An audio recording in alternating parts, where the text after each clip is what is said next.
भी है को दबोचने के लिए भारी प्रयास हुए, खून की नदियां भी बही और बनने के बाद न तेलंगाना उत्सव मना पाया, न आंध्र उत्सव मना पाया।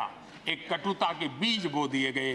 अच्छा होता उसी उमंग और उत्साह के साथ हम तेलंगाना का निर्माण करते तो एक नई ऊंचाई पर आज तेलंगाना पहुंच चुका होता। आदरणीय अध्यक्ष जी, संविधान सभा ने आदरणीय अध्यक्ष जी, इस सदन की परंपरा रही है। संविधान सभा ने उस समय अपना दैनिक भत्ता 45 रुपये से कम करके 40 कर दिया था।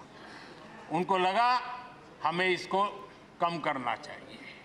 आदरणीय अध्यक्ष जी, यही सदन है कैंटीन में मिलने वाली सब्सिडी, जो बहुत कम पैसे में खाना मिलता था, इसी सदस्यों ने उस सब्सिडी को भी खत्म कर दिया और पूरा पैसा देकर के अब कैंटीन में खाते हैं। आदरणीय अध्यक्ष जी, कोरोना काल में जब जरूरत पड़ी तो यही सांसद जिन्होंने एमपी लेड फंड को छोड़ दिया और देश को इस संकट की घड़ी में मदद करने के लिए आगे आए। इतना ही नहीं, कोरोना काल में इसी सदन के सांसदों ने अपने तनख्वाह में 30% कटौती की और उन्होंने देश के सामने आए हुए संकट में अपनी बहुत बड़ी जिम्मेवारी निभाई।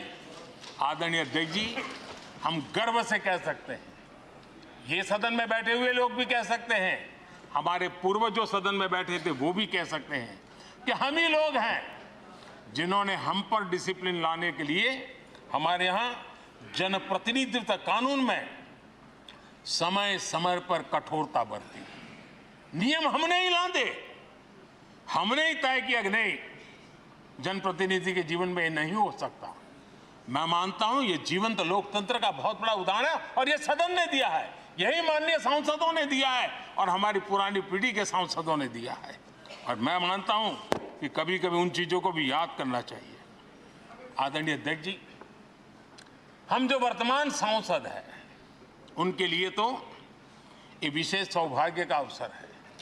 सौभाग्य का अवसर इसलिए है कि हमें इतिहास और भविष्य दोनों की कड़ी बनने का अवसर मिला है।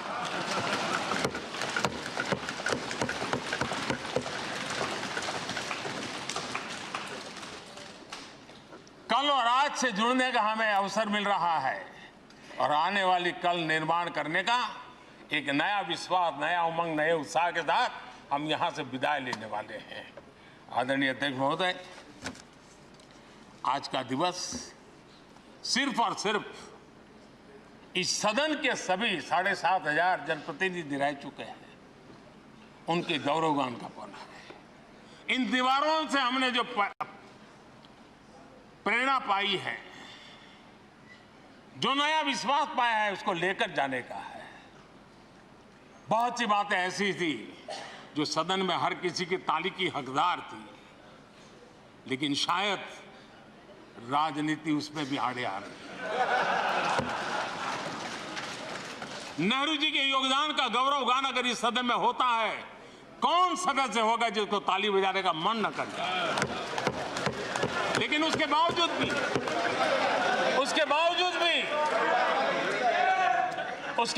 भी देश के लोकतंत्र के लिए बहुत जरूरी है हम सब ने अपने यहां सोच लें। आदरणीय अध्यक्ष जी,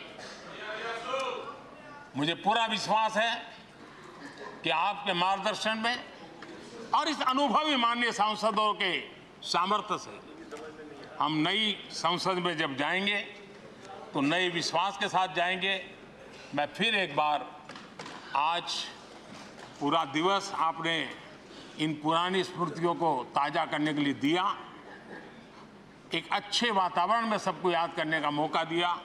इसके लिए मैं आप सबका, आपका हृदय से आभार व्यक्त करता हूं और मैं सभी सदस्यों से आग्रह करूंगा कि अपने जीवन की ऐसी मधुर यादों को यहां हम जरूर व्यक्त करें ताकि देश तक पहुंचे कि सचमुच में ये हमारा सदन कि हमारे जनप्रतिनिधियों की गतिविधि सच्चे अर्थ में देश को समर्पित है, इसका भाव लोगों के तक पहुंचे, इसी एक अपेक्षा के साथ मैं फिर एक बार इस धरती को प्रणाम करता हूं,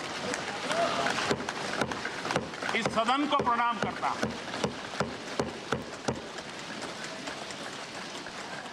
भारत के मंदिरों से बनी हुई हर एक दीवार के हर एक एक ईंटे को प्रणाम करता हूं और पिछले 75 साल में भारत के लोकतंत्र को नया सामर्थ्य शक्ति देने वाले हर गुंज को, उस नाद ब्रह्म को नमन करते हुए मेरी वाणी को विराम कर देता हूं। बहुत बहुत धन्यवाद।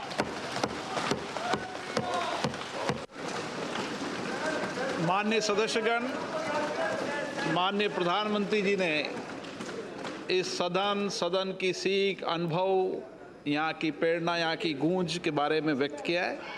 मैं ये अपेक्षा करूँगा कि आज का दिन इसी तरीके से सकारात्मक वातावरण में हम चर्चा करें, सकारात्मक विषय रखें और जो कुछ भी यहाँ से सीखा है, हमारे पूर्वजों ने जो कुछ भी इस देश को, लोकतंत्र को दिया है, उसके बारे में सकारात्मक विचार रखें।